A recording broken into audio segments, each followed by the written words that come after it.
Vinga, ràpidament. Un dels efectes de treballar per torn, sobretot de nit, ens fa envellir de manera prematura. Inversors britànics, no sé què. Per tant, no vull espantar-te, Carles, però comença a arreglar els papers perquè Carles Pérez corres hacia la luz.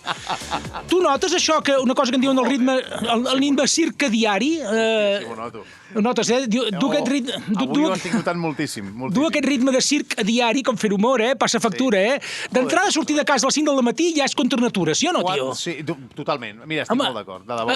Ara, en sèrio, Carles, no podríeu gravar el programa ben dinat per l'endemà? Vols dir que la gent ho notaria? M'ho plantejaré, perquè això ho comences a fer quan et fas gran. Per tant, ja m'he fet gran, per tant, m'ho plantejaré de Clar, i el temps no l'endevinen ni els radars mitja hora vista. El trànsit sempre és pollastre segur, tio. Ara jo podria...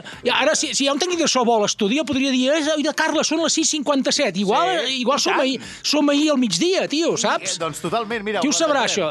Qui ho sabrà, això? Ningú. Sí, igual. Doncs mira, mira tu bé, tonifica la musculatura, que d'aquí 4 dies semblaràs un aparador de bull blanc, Si no, tio, ja t'ho dic ara, Que vagi bé, Quimila. Me'n vaig al bar, que necessito proteïna. Adiós. Au, dios. Adiós.